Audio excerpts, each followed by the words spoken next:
Namaste and welcome everyone. We'll get started in a few minutes at the top of the hour. Thank you for joining early. If you want to put in the chat where you are zooming in from, please do that. It's actually sunny Los Angeles, so it's always exciting to see where you're joining us from.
Namaste and welcome everyone to our webinar on Sankhya Darshana, the foundation of both yoga and Vedanta. Let me get this recording started. It is recording, there we go.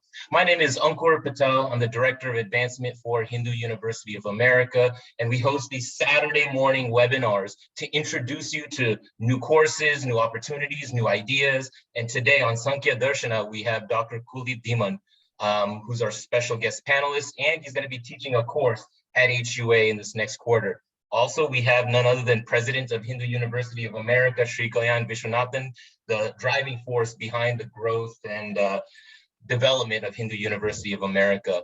So today, Sankhya Darshana is often labeled as a dualistic and atheistic system by many scholars. Is that really so? Yet it is also considered a foundation for both yoga and Vedanta. And we know there's this broad challenge and discussion going on in the appropriation of our culture and our words and our traditions and practices. So in seeking a permanent solution to the problems associated with the human condition, Sankhya Darshana developed a profound epistemology of the cosmos and the place of the human being within that cosmos. So in this webinar, Dr. Kuldeep Dhiman will give an overview of important aspects of Sankhya Darshana while introducing the first of a two-course sequence on Sankhya philosophy taught through the Sanskrit text Sankhya Karika. And we're going to get into it. Let me give Dr. Kuldeep Dhiman an introduction. And as always, please let us know where you are zooming in from. We have San Jose, Mauritius, Preeti from North Carolina, Toronto, Rayleigh, I'm in Los Angeles, Kalyanji is in Dallas. Maybe when Dr. Dhiman gives us an introduction, we'll discuss where he is joining us from. It is exciting to have you all join us today. We have just about 60 people joining us. We'll give folks a quick second. And now let me introduce our special guest, Dr. Kuldeep Dhiman, who has actually 3 master's degrees, actually 4, in English, in philosophy, in Sanskrit, and graphic design. He earned his doctorate in philosophy from Punjab University. And he's multi-talented in journalism, in Sanskrit, in yoga. And he's been teaching Sanskrit through the Bhagavad Gita for 3 years at Punjab University, and it has proved to be an effective indirect method of teaching Sanskrit, almost a direct method, and we're going to get into that. He also teaches Yoga Sutram online. So without further ado, let me hand it over to maybe Kalyanji, who's going to give some context, maybe some broader introduction. And thank you all for joining us for Hindu University of America's webinar today. Kalyanji, let me hand it over to you. Terrific. Ankur, thank you so much. Appreciate it. And I want to extend a very warm welcome to Dr. Kuldeep Dhiman for joining us today. Namaste. Namaste. Namaste. Yeah, wonderful. So, Kuldeep ji, you're going to be a new person for most of our audiences. So, perhaps where I would like to begin is to just have you reflect on your own journey. And the specific question is, most people study Vedanta, at least nowadays, but you took great interest in Sankhya. And can you talk a little bit about your own life journey that led you to Sankhya as a critical text to be mastered? So, please. Thank you, Kalyan. My journey to Vedanta and Sankhya is a very roundabout journey. I did so many things before discovering Indian philosophy. And I didn't come to Sankhya just like that. Of course, I studied Vedanta also.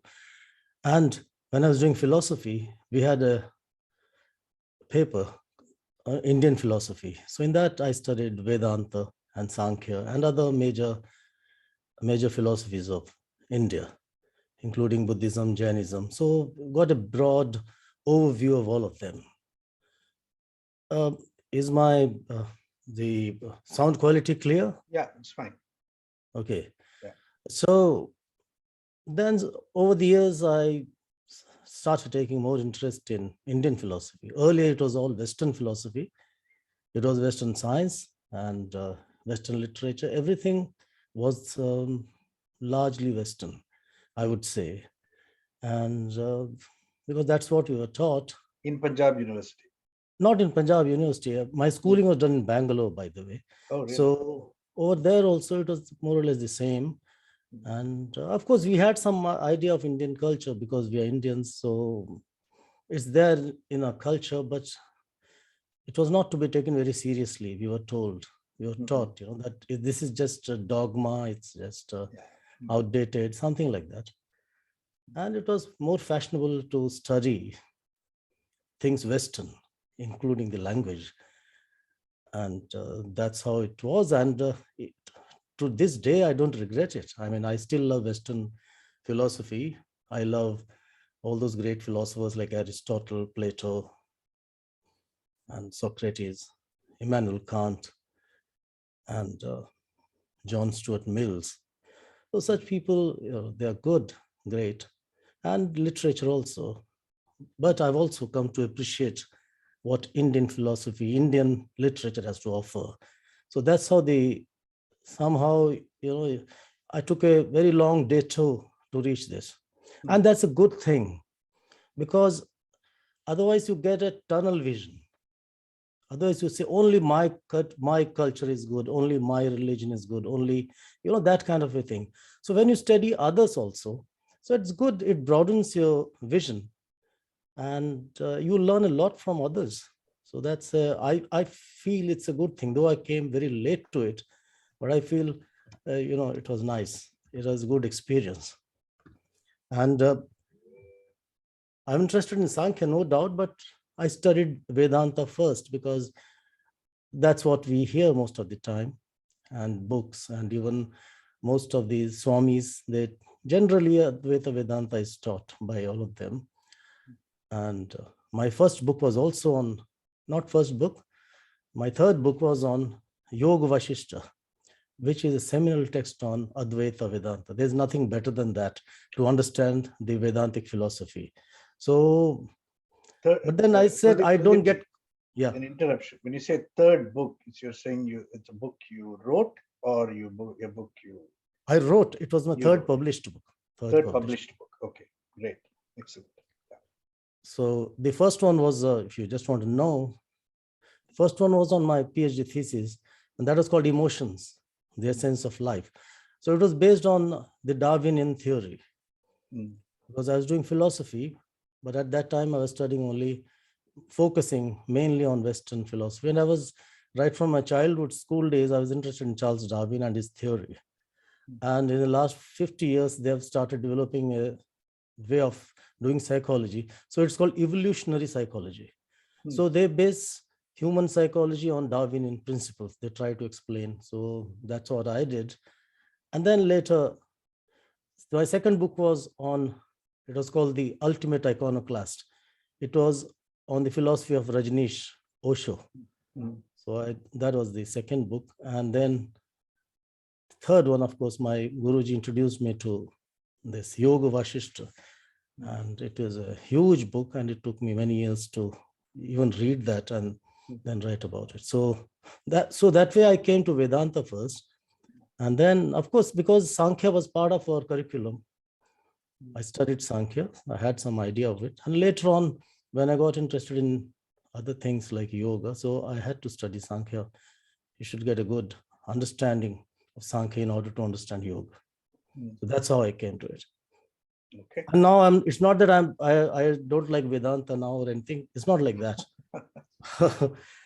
And in fact, I would not like to be labeled as a Vedantist or a Sankhya, nothing like that. I would like to be free of such labels. Yeah. Great. So let me ask you, what is the place of Sankhya amongst the 6 darshanas? I mean, how do you locate it? How do you place it? What is its importance and significance? Sankhya is very important.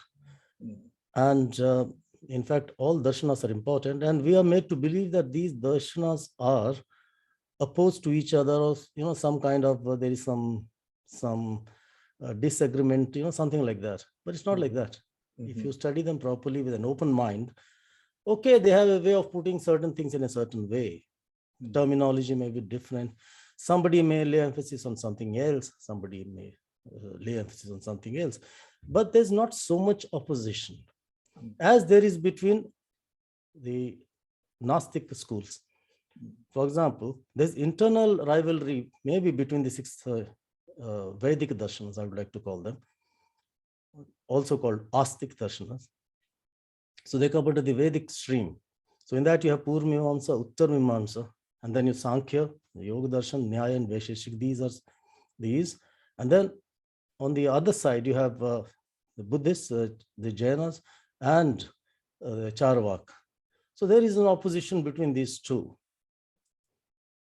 I mean, that is straight opposition. But in the Vedic stream also, there is some kind of disagreement on certain things. But that's minor. You can easily overlook those things. That's what I've understood. Okay. Wonderful. All right, so let us now address this very important question. Is Sankhya, often it is understood or it is claimed that Sankhya is a dualistic system, or it's an atheistic system. Okay, so I remember you, mildly contesting it with me when we first spoke. So can you kindly take that up a little bit and explain your perspective on what you consider Sankhya? Yeah, it's generally we are taught that it's a dualistic system, and it's an atheistic in the sense it has no place of Ishvara in it. That's what we have been taught. And because we study from secondary sources, very few of us study the original text, and very few of study the original text in Sanskrit. Most of it is in translation, and most of these translations are not deliberately, but misleading, because they can't help it. Certain words are not there in the English language or other languages. So it's important that we study these things in their original and also under the guidance of a guru. Because we try to study ourselves, all sorts of problems arise. So see, when we are doing an MA course, so we can't go into great detail, and we can't study original text because there's no time at all. So we have to study from secondary sources, textbooks that are available on Indian philosophy. You study, and most of them say that it's a dualistic system, that it's a atheistic system. So I also believed in that. But then later, when I started studying the original and got a little wider, when I studied Vedanta also, so I realized that it's not exactly an atheistic system. And I can give you a reason for that.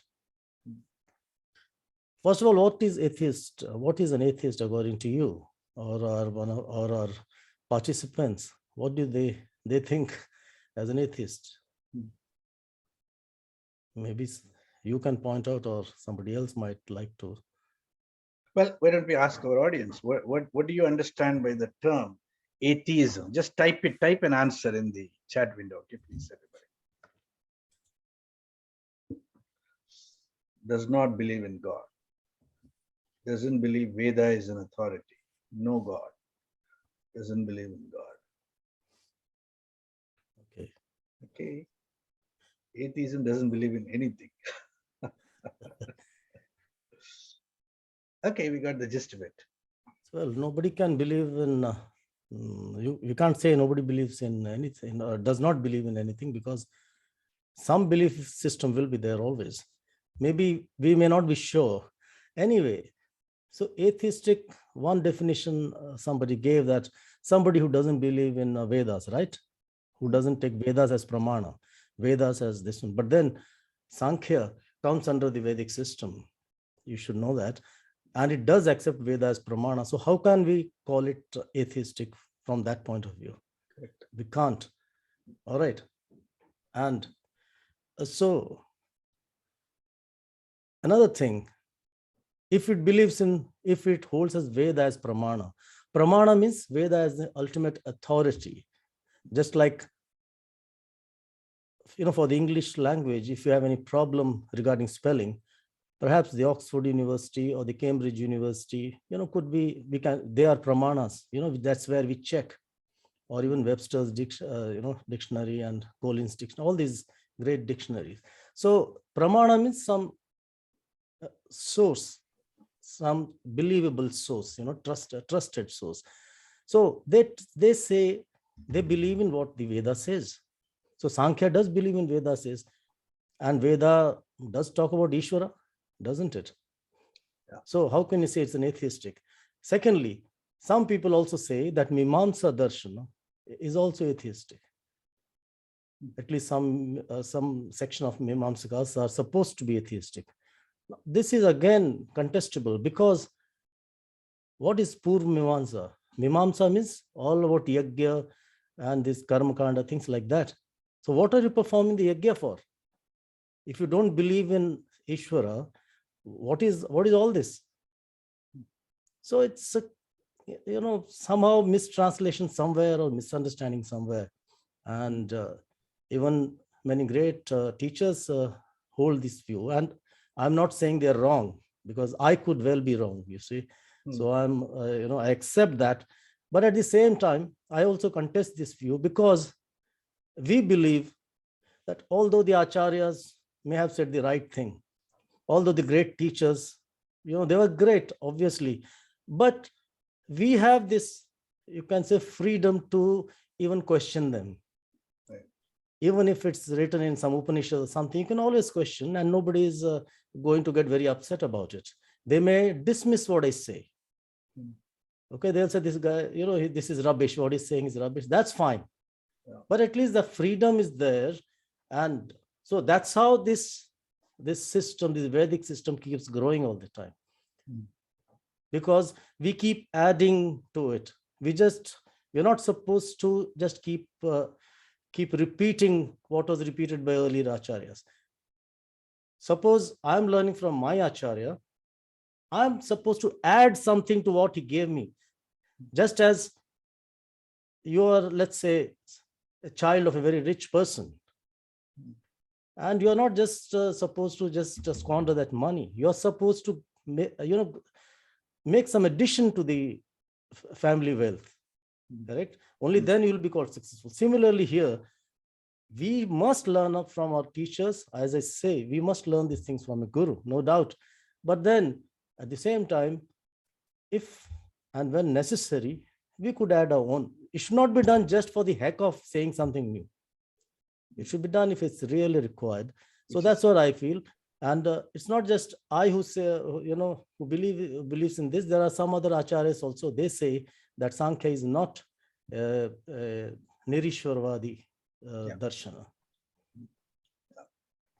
Okay, so let me take the conversation in a different direction. So to study Sankhya, you explore the text called Sankhya Karika by Ishvara Krishna. Yes. Tell us a little bit about the text itself, because the original Sankhya was developed by Kapila, Maharishi Kapila, right? But then, the original text of Maharishi Kapila is perhaps not with us anymore. It is through Ishvara Krishna Sankhya Karika that we get access to the original text. Am I correct about that? Or just to clarify that for us, please. No, the text is available. So it's called the Sankhya Sutra. But then we are not sure whether it is Kapila's. Okay. Now somebody just asked a question. May I just, that's a relevant question. Somebody asked, what is Sankhya? So I think before we go into who wrote the Karika, if you, with your permission, I would like to just answer that. Please, go ahead. Because that's an important question. So you must have heard the word Sankhya. You know Sankhya?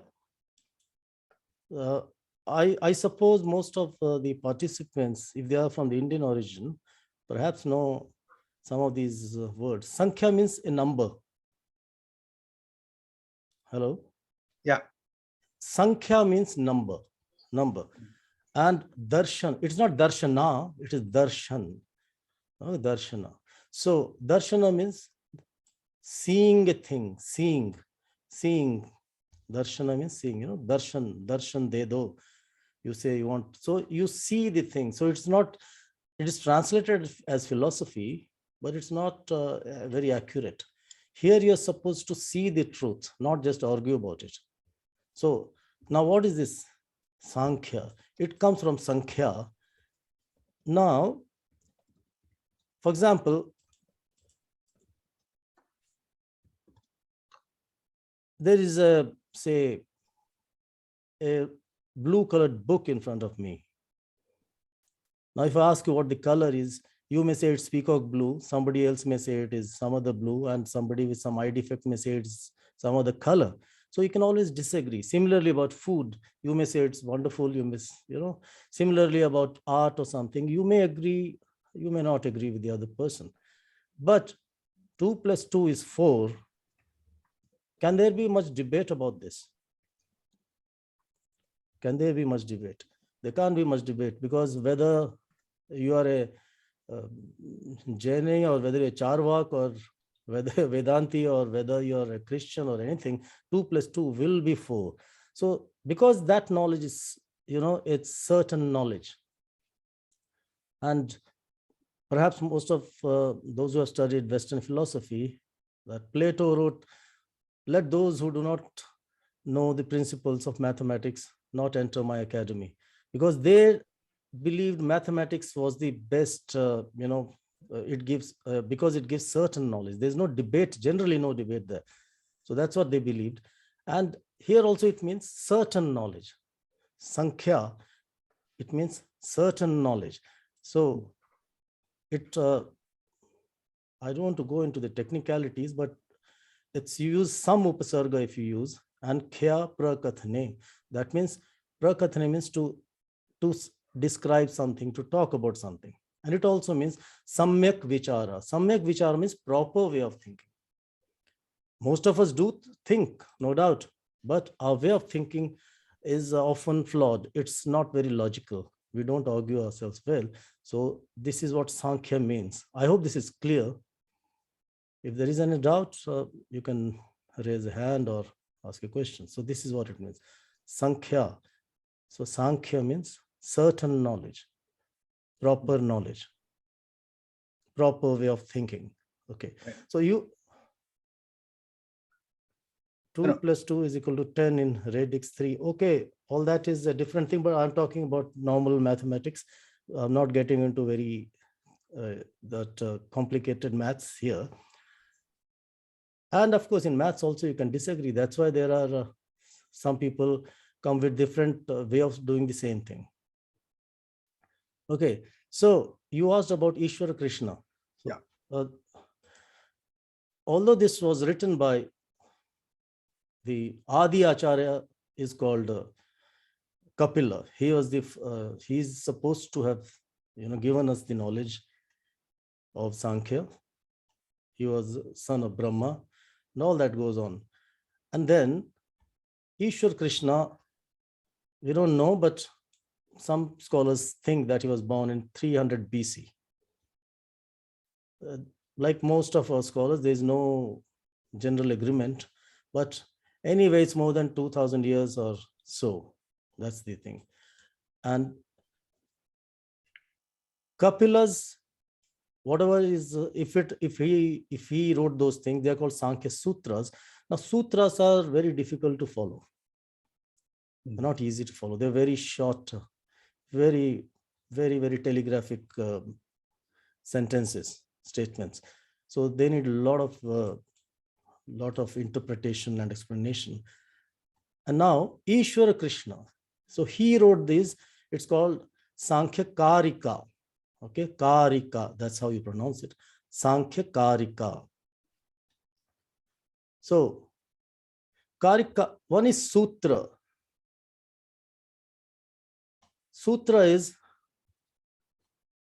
Alpakshram Asandigdham Sarvat Vishvatomukham Astobam Anavadhyam Cha Sutram Sutra Vido Vidu. It means a sutra has to be very brief as possible, but not at the cost of clarity. It should also be clear. Alpakshram Asandigdham. Asandigdham means there should be no no doubts. No, it should be very, very clear. So it talks like that. Asang this sarvat, then it should also have meaning. If a statement could be very brief, but if it's meaningless, then it's no use. Sarvat then Vishvatomukam, what it states must be something universal, like a scientific law. And Astobam, it should not have invocatory words like O Rama, O Vishnu, O Shankara, all these things should not be there. Astobam, Anavadyam, it should not have internal contradictions. All right, Anavadyam, just Sutram Sutra Vido.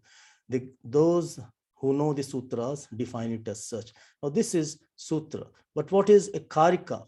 Karika is alp aksharatve sati bahuvartah gyapakah shloka karika.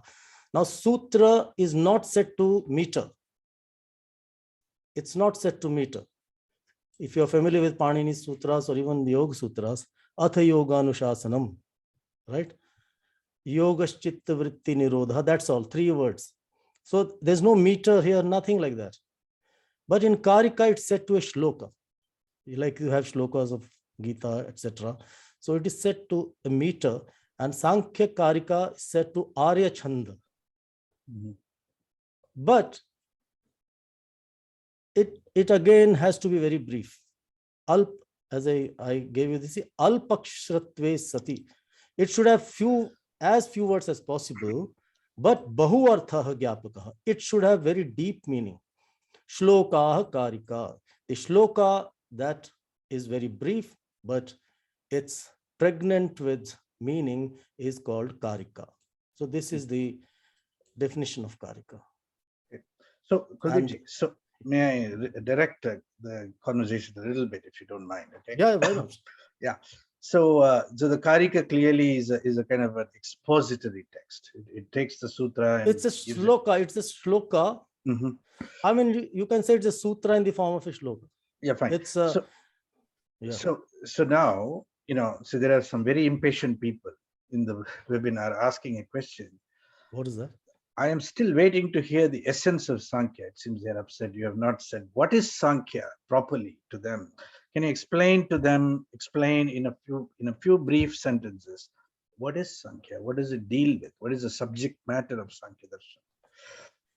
The subject matter of Sankhya Darshan, Yeah. like the subject matter of Vedanta, and also, and you won't believe it, like the subject matter of logic or Nyaya Darshana is ultimately moksha. Yeah. Even Nyaya Sutras, even Vaisheshik Sutras, you won't believe that logic also, the ultimate goal, they mention that it's moksha. It's not for intellectual, hair splitting alone. Although a lot of intellectual argument will be there. So it is, I'll come to that. In fact, now, if you, how much time do we have? No, just I just want to know so that, we have because- an hour approximately. So about an hour. yeah, so so I we got another suppose- half an hour. Another half an hour. Yeah. Then I would like to answer this question by, I'll also show how I'll go about this course, when you learn. So I'll show you a Karika. This, the answer is in the first Karika itself. Why Sankhya? That's a question. So if you permit me, maybe right away I'll share that and I can tell. Or if you want to ask a few questions, then I'll get into that. So why you've said why Sankhya? Because Sankhya is a answer to the ultimate human question, and it leads to moksha, and moksha we understand from other perspectives that it is a complete cessation of sorrow, of rebirth, and so on. The samsara, the cessation of samsara, and so on. Now, Right. To contrast it with Vedanta, which is probably more familiar to a lot of people. So what does Sankhya deal with in terms of the core subject matter? If you can speak that clearly, that would be helpful, I think, for people. Yes. See, Sankhya says, like Vedanta, it also says our dukkha, our misery, all right, is because of ajnana, because of wrong knowledge, because we see things wrongly. So they say you should start seeing things in the right way. And where do you begin? So first you should know where you stand. Straight away, we can't talk about Paramatma, Purusha, and such things. So what we know this world first, correct? We live in this world. So they say that the entire cosmos is made up of 25 tattvas, 25 fundamental elements. So before one is on the one side is Purusha and the other side is Prakriti, and the Prakriti has 24 elements. So they say first you understand Prakriti. If you understand Prakriti, then you can understand Purusha also. Straight away, you can't understand Purusha, and Purusha is none other than you. You are the Purusha. So it's just like Vedanta, to know yourself. So you begin by knowing the physical things, you begin by knowing your body, you begin by knowing your mind, your ahankara, your what is called antakarana, correct? Mahat buddhi. And that's how they take you backwards. Same thing, yoga also does the same thing.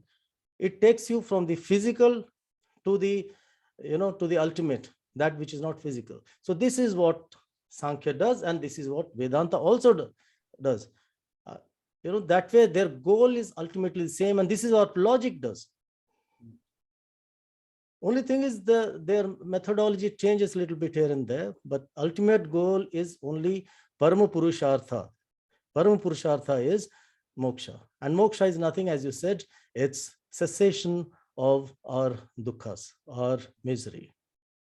Because no matter how well placed you are, there'll always be some kind of misery or the other. Yeah. So let me probe a little bit, Kuldeepji, into the 25 enumerated tattvas, right? Yeah. So these tattvas, I mean, we see these tattvas in other texts, Vedantic texts also, in yoga texts also, maybe not the exact number, but a similar number. So Sankhya was the first to kind of propose this enumeration of these 25 specific tattvas. Am I correct? No, I don't know. I can't be sure about that. Okay. Because okay. all our darshanas are anadi. Whatever you say, they say anadi.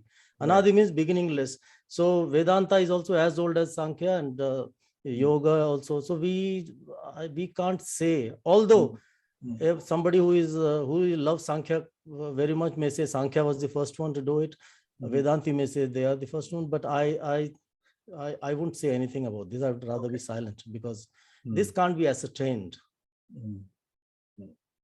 Okay. And the Sankhya of that is mentioned in the Bhagavad Gita, which is the very famous verse, Sankhya Yogena Yoginam, when Sankhya is equated to Jnana and differentiated from Yoga, Lokeshmin Dvividha Nishta Pura Prokta Mayanaha Jnana Yogena Samkhyana Karma Yogena Yogina. So is the Sankhya of the Bhagavad Gita the same as the Sankhya of Ishvara Krishna, Sankhya Karika? Or is it used in a different sense? More or less the same. I didn't find much difference, so it's more or less the same. Okay, great. Now, and I would like to add, sorry, before you go further, if you want to understand the Bhagavad Gita, if you want to understand the Upanishads, it's better to begin with Sankhya. It's better. Although you can learn Vedanta straight away, you can study another text called Vedanta Sara. That's again a brief text. But I would, my personal suggestion would be to study the Sankhya Karika first. Then, you'll have a firm ground. It'll be very easy to understand other. Yeah. Okay, great. So in the 2-course sequence that you are going to be offering, you're going to systematically explore the Sankhya Karika of Ishvara Krishna, right? Yes. So tell us how you structured the course, and what students can expect to learn from the course. Okay, I may have to share the screen now. Yeah, please. Can you see the screen now? Not yet. Yes, we can see now. I don't know how many of the participants can read Devanagari, but even if you can't, it's okay. I've given them in the Roman also. I'll be giving these notes, and sorry, I shared the wrong one. Okay.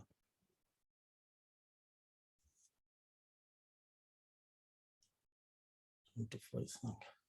Can you see this now? 1 second. I'm moving the screen. Can you see the screen moving? No. Now, Dukkhatraya, can you see this? I'm writing, okay, let me write something. Can you see this? I wrote something. No.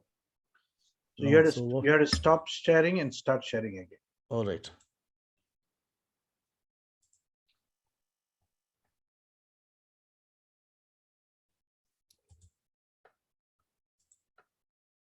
Now?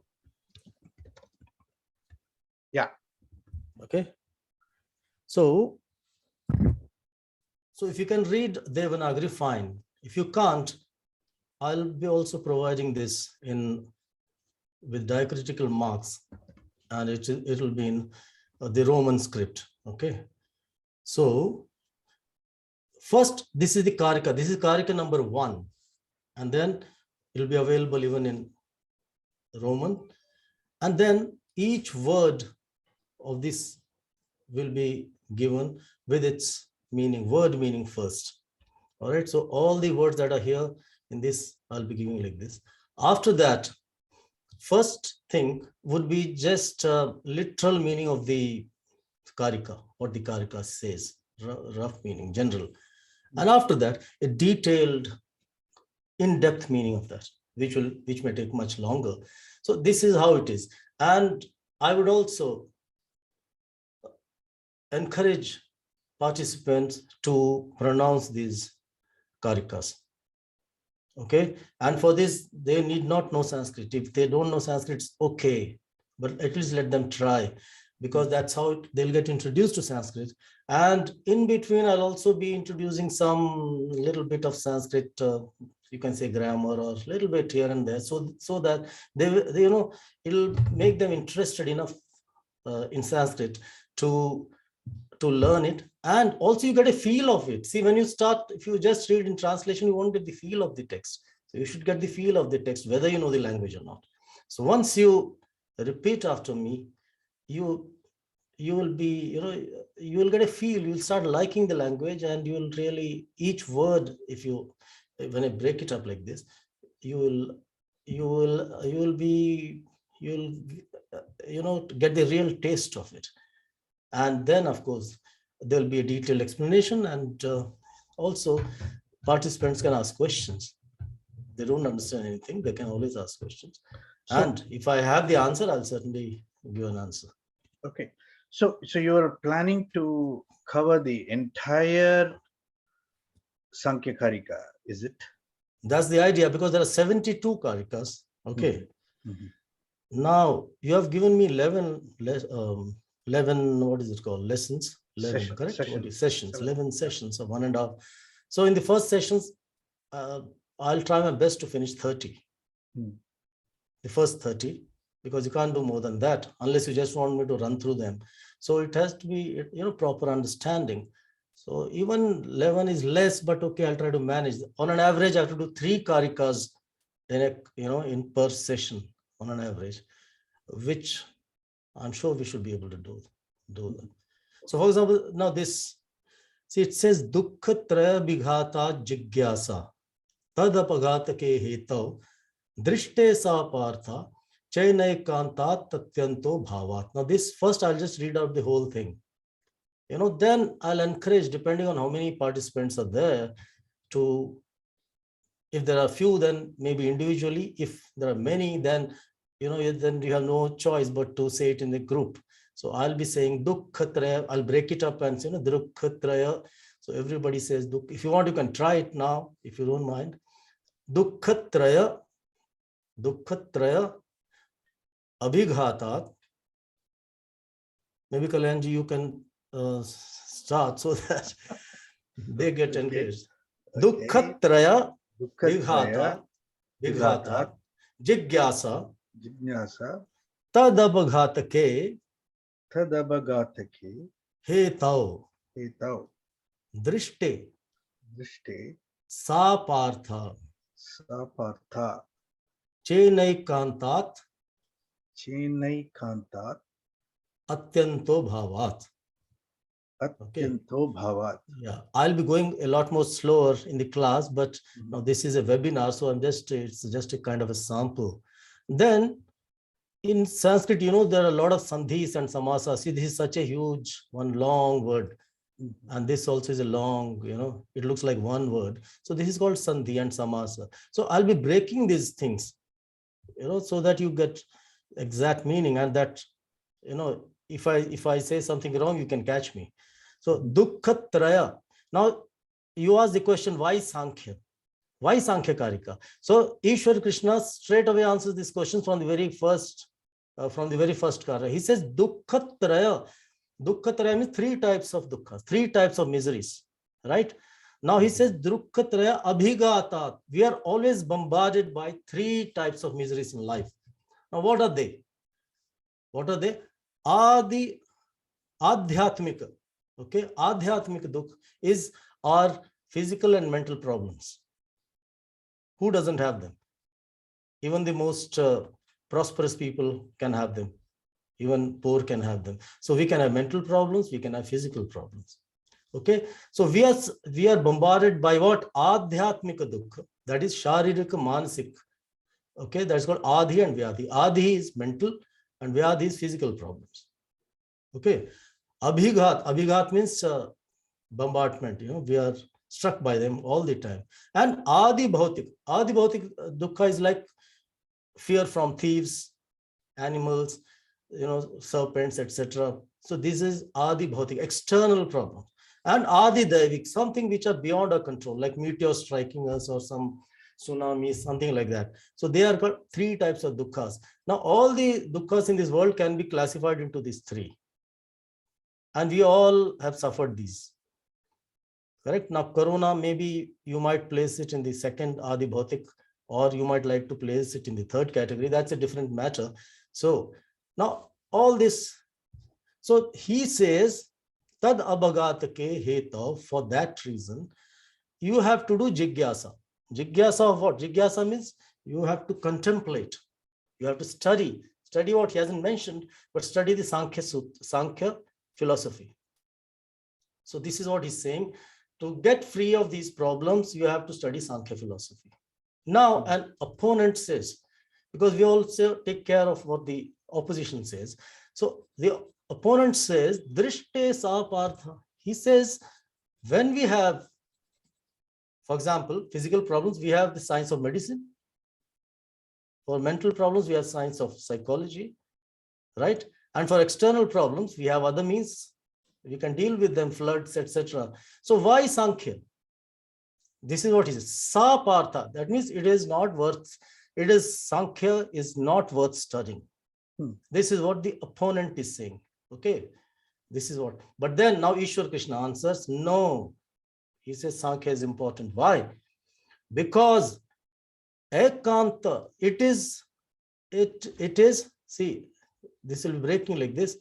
Tadava jigyasa, apartha means useless. Drisht means available. What is available to us? Like the science of medicine, psychology, etc. He says, okay, fine, we have these things, but whatever they solve, first of all, it's not ekantik. Ekantik means total. See, if you have a fever, you go to a doctor or some ailment, for a while you'll be okay. But you'll get going, but it will not be total. The cure will not be total because it can come back again or in some other form, side effects. First of all, those available means, first of all, they do not get rid of these problems totally, and atyantik also, that is permanently. So both problems are there. And that's why you must study Sankhya Karika. So not Sankhya Karika, the Sankhya philosophy, because what it teaches, the cure is not only total, but also permanent. So this is what, this is the beginning. Then there are two more Karikas which talk about similar things. And if you have the time, maybe later I can talk about it. So this is what Sankhya does. Because they believe our problems are because of wrong way of seeing things. So if we see things properly, then because all our dukkhas will not come under these three categories. You may have everything. You may have a good body. You may have disease-free body. You may have a lot of money, resources, everything, but still you could be unhappy. Isn't it possible? Right. if that were not the case, most of these rich people wouldn't be going to Swamis. So for example, there is a question, what will I get out of this course? There's a lot of anxiety about that. In the webinar, I can see at least some people Okay. are anxious about it. What will I get out of it? So what So- will I get out of it is a kind of a, now let me just make a comment about that, Kuldeep, if you don't mind. It's a peculiar dukkha of our contemporary age. What will I get? What will I get out of it if Yes, I of course. participate? They say Uh, prayojanam vina murkho pina pravartate. That's right. Without some gain in mind, even a fool does not work. All right. That's right. And all these are very intelligent people, university people. So obviously that question should be there. What will I get out of it? Yeah. So that's a valid question. So first of all, you will get a firm grounding in Indian philosophy, especially the Vedic. This one. If you want to study yoga, suppose you can't do that without studying Sankhya properly. If you want to study even the Upanishads and Gita, still you should have a nice firm grounding of Sankhya philosophies. You will understand Vedanta, quickly if you master this, and even other systems of knowledge. That's one thing. And also your entry into the Sanskrit language, somehow you will get interested into it. I can assure you about that. And of course, the ultimate, he has already given why Sankhya. He says because it will free you of the three kinds of dukkhas. Why are you studying? Why do you want to study? Tell me. Why do you go to university? Is it only for knowledge? Is knowledge the end? Knowledge is not the end. Because you want to get a job or something. Generally, you want to become a professor or get some job. But is that the end? That job is not the end. That salary is not the end. The salary, and so that you get a better spouse or whatever, and you are respected in society. But again, that's not the end. Why you should have a good spouse, etc. Because we believe all these things will free us from misery. That's what we believe. But all these things will not free us from misery totally. For a while they will. That's why this jigyasa is there. Because once you have everything, still we can be unhappy. So to get us, it is not to make you a sannyasi, by the way. It's not to make you a sannyasi. If you study Sankhya or any of these darshanas properly, if you are a lawyer, you'll become a better lawyer. If you are a professor, you'll become a better professor. If you are doing nothing, just sitting at home, looking after the family, you'll be able to do that in a much better way. If you're a sports person, you'll be able to be a great sportsman. Even if you're a politician, you'll be a better politician. You'll be a better friend. You'll be a better mother. You'll be a better father. You'll be a better brother, sister, everything. So this is important. Just gaining knowledge of external things will not help. This will help us in interpersonal relationships. See, Indian philosophy is basically psychology. Take the Bhagavad Gita, take anything. It's pure psychology because it teaches us how to deal with situations. It's not just theoretically, talking about some idealistic, utopia kind of a thing. No, it must help you to lead your current life the way it is, but properly. And if it doesn't do that, then either the person who has taught you has not done his job well, or we have ourselves not understood properly. So the ultimate goal is to have a better life, quality life, without tension, without unnecessary. Because right now, if you take WHO, statistics, depression is the highest killer, biggest killer, depression, right? Depression, then tension, hypertension, such things. So to deal with them, your drugs are not going to help us there. Temporarily they will, but then it will not be again ekantika and atyantika. It will not be total and it will not be permanent. And if you get used to those things, our life is going to be hell. So this adhyatma does help us. It will certainly help, that I can guarantee. Right. Okay, so without making you a sannyasi, without making you wear orange robes, or without driving you to the Himalayas, you can. So, Kuldeep Ji, so I want to take a few questions from the Q&A panel. Okay, so I will select the questions. Maybe stop sharing screen. Should I stop? Should yeah, I you think? you can stop sharing this. Okay, so I've taught this, each word will be explained and then the meaning, etc. Yeah. Okay, here. So let me, there seems to be a lot of kind of concern in the webinar about what is Sankhya, how is it different than Vedanta, why should I study? If I study Vedanta, then why should I study Sankhya? I mean, if I study yoga, then why should I study Sankhya? I mean, can I get by without studying Sankhya? Of course, you can get by in life without, you don't have to study Vedanta also. I mean, you don't have to study Sankhya also. You don't have to study anything. You can get by. That's not the problem here. Okay. So, the issue here, the problem here is, Sankhya as a system of thought, it provides a certain access. And in some ways, it constitutes foundations for the study of both yoga and Vedanta. Am I right? Yes. Kuldeep-ji? Yeah. In fact, anything. Mhm. And as you learn the Karikas, you will also realize that Sankhya is actually science. Mhm. What science says, Sankhya says the same thing. And it's not dogmatic. Right. It doesn't ask you to believe in anything. It will show what it's saying, and then it'll prove it. So that's how it is. So, so there is a question that I'm going to answer this question. Okay, can you share an example where you can apply the takeaway items from this class that can be applied in our day-to-day life? Just to reiterate the term, you become better what you do. So I think there are a couple of ways of answering that. Maybe you can. I'll say something about that, and then maybe Kuldeep-ji, you can add to this, right? See, one way that Kuldeep is already kind of explained is that dukkha, the dukkha traya. Dukkha means sorrow, unhappiness, fear, anxiety, sadness. That whole complex of emotional reactions to the content of our lives, the conditions of our own lifetimes. Our ability to deal with it, to handle them in our everyday life will be greatly enhanced through the study of Sankhya. I mean, that is the very first, that's what the first Karika was saying. Am I right, Kuldeep-ji? Yeah. Yeah. Now, the second thing that you said, which is it'll make you a better, whatever you are, a better professor, a better mother, a better, whatever your life is about, it'll make you better in that. So can you say more about that? How does that arise from Sankhya? Okay, see, the Gita also says, yoga karmasu kaushalam. Once, see, our mind is disintegrated most of the time.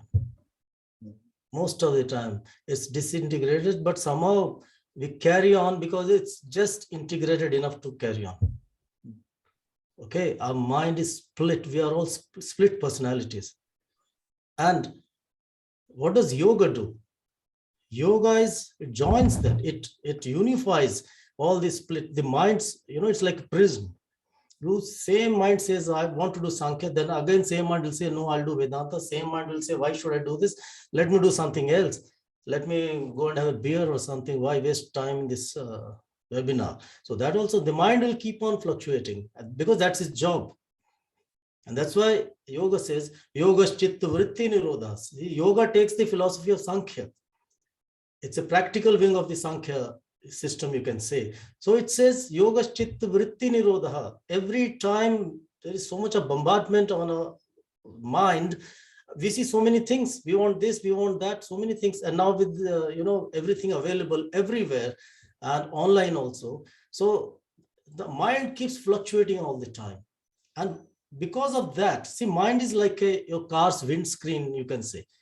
You're driving. Now suppose your windscreen is foggy or broken, can you drive? How well can you drive?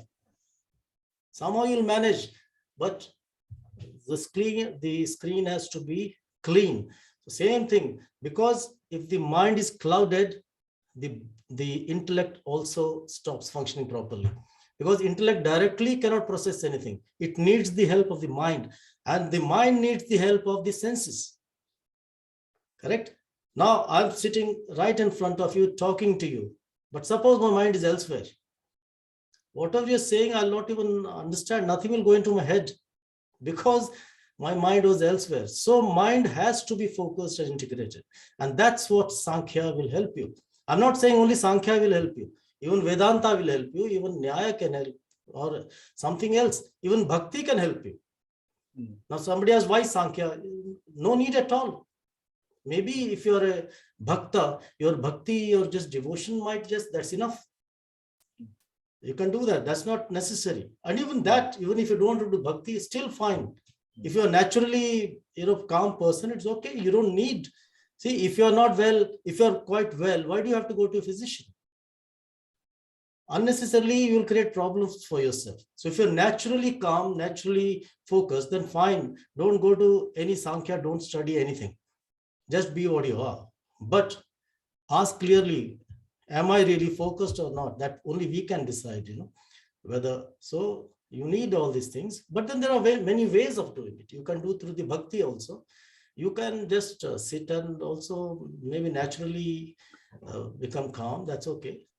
That's no problem. So here is a question, Kuldeepji. The course seems focused on a literal understanding of the text. Not literal, literal and then deeper also. Deeper. See, so you have to first give the literal meaning of what the text is saying, because when you start interpreting, then the same first you have to give, see, there are a word, there is called the Abhida Shakti and Lakshana Shakti. Abhida Shakti of a word is the literal meaning of the word. Okay. Now, for example, you say, oh, he is a lion, you say. Okay. Now, when I look at the person, I don't see a lion over there. So obviously here the literal meaning will not work. See, if I see a lion and say, okay, Kalyanji, look at that lion. If you go to a zoo or somewhere, then you look at a lion. So that lion that's literal meaning. So my sentence makes sense, doesn't it? But suppose I see a person, I see here comes the lion.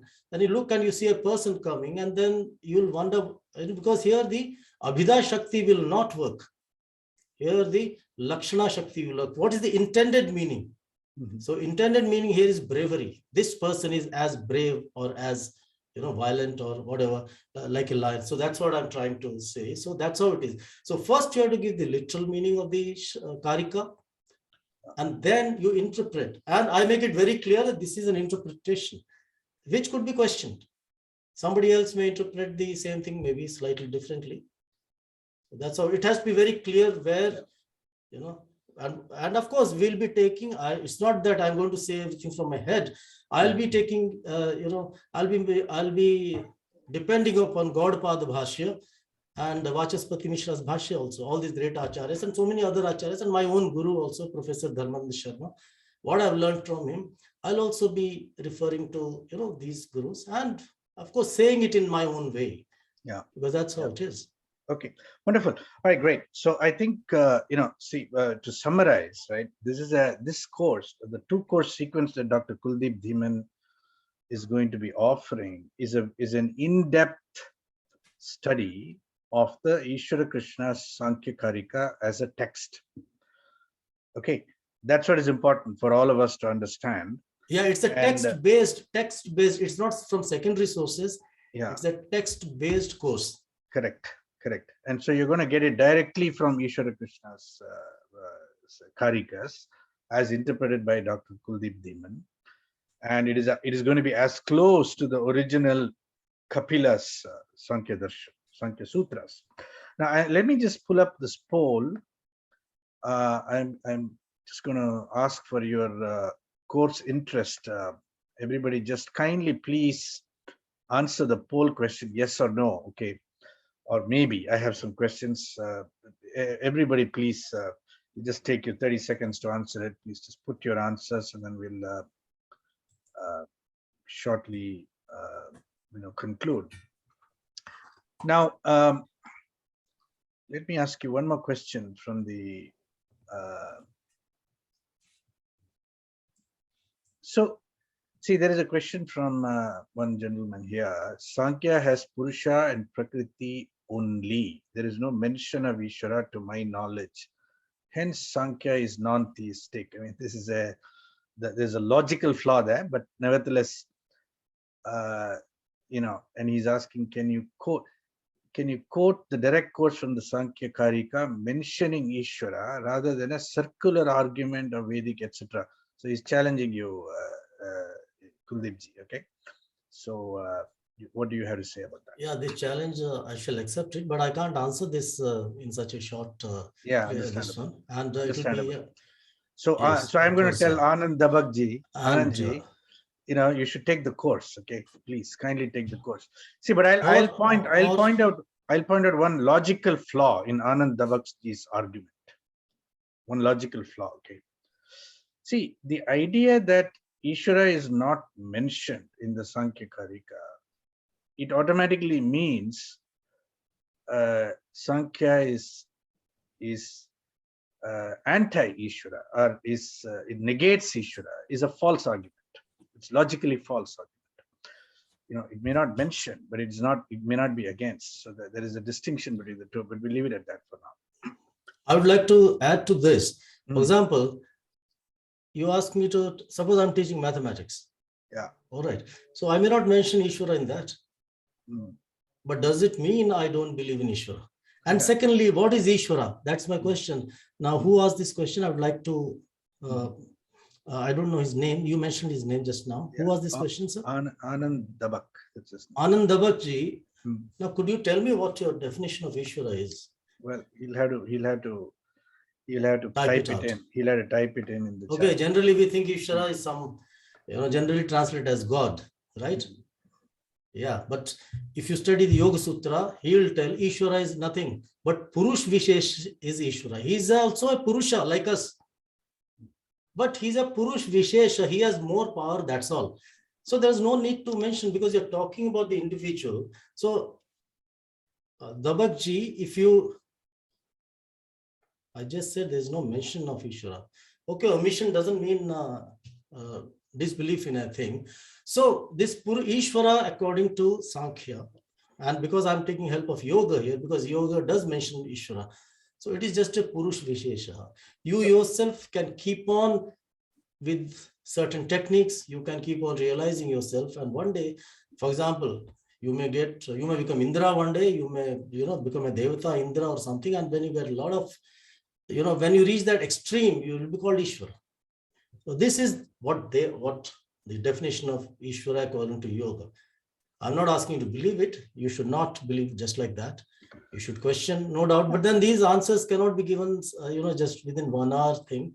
You have to wait. Okay, even if you don't take up the course, maybe some other opportunity might be there where we can answer this question. Yeah. So one more thing, okay, just for everybody, I want to add. See, the words theistic and non-theistic, atheistic, pantheistic, henotheistic, panentheistic, monotheistic, polytheistic, etc. These are all words that derive from Western cosmology. Western, they are loaded with Western meanings. So this carelessly easy translation from Ishvara to theistic and non-theistic, atheistic, etc. also needs to be probably carefully examined for their validity. Am I saying something correct? Yeah. No, that's why I'm going to break up each word, the Karika, each word will be, explained what it means and in a broader context. So there you'll have, more time to go into detail. That what Ishvara is, what Jiva is, what Atma is, all these things, what Purusha is, what is Purusha, that also we have to address. Yeah. Many people also say that Sankhya believes in many Purushas. That's how it is different from Vedanta, because Vedanta believes in one Brahma, Sankhya believes in many. So that's why it is, it's not compatible with Vedanta. But then I'll give a simple answer to that, just like that. See, if Sankhya believed in many Purushas, then if you know even a little bit of Sanskrit, you must have studied in school, some of you. See, Balakaham is one Balak, Balakau means two. In Sanskrit, we also have the dual number. And plural, how is it? It's Balakah, right? It should be Balakah. That is more than two boys, so we call Balkaha. So similarly, Purusha is one Purusha. Purusha will be two Purushas, and many would be what? Purushaha. So they should have used the term Purushaha instead of Purushaha. But they are using one Purusha. So how can you say that it believes in many Purushas? It believes in many Purushas as a Jivatma. Just like in Vedanta, you believe in Brahma, no doubt. You are also Brahma, I am also Brahma, but we are Jivatma. And we are, because of ignorance, we don't know that we are that Brahma. So the same thing is the case with Sankhya. This is my humble contention, which could be contested by you. No problem. Yeah, but I think I'll be teaching the traditional also, what the traditional says, that as well as what little bit extra, what I have learned. Yeah. So so clearly it seems like there are some popular misconceptions about Sankhya that will also get clarified in the course, right? Yes. So yeah, so let us let's take a couple more. By the way, I just want to mention that the course is available for registration, and there is a discount for the next couple of days. So if you're interested in an in-depth, serious exploration of Ishvara Krishna's Sankhya Karika as a text, this is a great course. And I feel that Dr. Kuldeep Dhiman is very qualified to take you through a systematic and in-depth exploration of a text such as Ishvara Krishna's Sankhya Karika. And if you're up to it, will be a wonderful course. Now, just I want to encourage people who haven't answered the poll to please kindly complete your answers. Just type in yes, no, maybe. It's very easy to complete that. Okay, so let's take a couple more questions here. Shankara Ishwar is asking, Sri Adi Shankara treats Sankhya as the main Purva Paksha in Brahma Sutra Bhashya. There we find the treatment different than what we understand of Sankhya as seen in the Bhagavatam or the Bhagavad Gita. Your comments. Yes, as I said, there are some different versions of Sankhya you can get. Just as Vedanta also, you have Advaita Vedanta, you have Vishishta Vedanta, you have Dvaita Vedanta. That'll always be there. So like that, similarly, Sankhya also, some Acharya understands it differently. They give it a different color. That's okay, that's fine. I have no problem with that. But, in 11 classes, we can't get into all that in a great detail. Okay, we can talk about it, but we have to first try to understand the Ishvara Krishna Sankhya Karika. If we understand this properly, with that, what will happen when you read, say, the other, say Mahabharat, this Bhagavad Gita second chapter is called Sankhya Yoga, right? So when you study that, this will help you. Ishvara Krishna's, grounding, Ishvara Krishna, what he says, it'll help you to understand that. And even in, say, as you say, Shankaracharya's Bhashyam and others, you'll understand where that person differs. But first, we should know what the classical theory is. That's what I believe. First, we know what the classical theory is, and then, of course, the interpretations are always there. Yeah. Right? Munde mati bhinna, they say. Every head has a different way of seeing things. Yeah. The intelligence there is different. So you see something differently, I may see differently. That's perfectly all right. But at least first we should begin somewhere. And it's better to begin with a classical text, and nothing better than the Sankhya Karika. Because it's very brief, just 72 Karikas, very brief, so manageable. Yeah, wonderful, great. So let's take one more question here. Isn't Sankhya philosophy more concerned with mathematics? No, that's because Sankhya, the word Sankhya means a number. Yeah. So no, not in that sense. It's more in the sense of certainty, certain knowledge. Because philosophers are always worried about certain knowledge. They want certain knowledge. So here's an interesting question from somebody who's worrying that at the end of the course, I will know what each karika says, but I still won't know what Sankhya is. There needs to be an overview of the philosophy itself at the start to anchor the text. Yeah, that will be there when we take up the first day. See, my way of teaching is, sometimes certain things you learn as you get along. Okay, as the context arises, you learn. And of course, if you want, I can show you the chart is there. You can see the chart if you want, but I thought I'll be, taking up a lot of time. If there is time, I can show. No. There are charts, what Sankhya does and all that. You can. And it's up to you. Some people can understand just after one karika also, you can understand. Some people may not understand after reading everything and after reading even the Mahabharata and even the Sankhya Sutra. Many people may go on. So as I said, it depends on the individual. And of course, it also depends on the person who is teaching. Because there are some teachers confuse you more than anything else. They just spoil your interest in the subject. So I hope I won't do that. I'll try to encourage you to read the Sankhya philosophy. And as I said, you don't have to, I don't know what your goals are.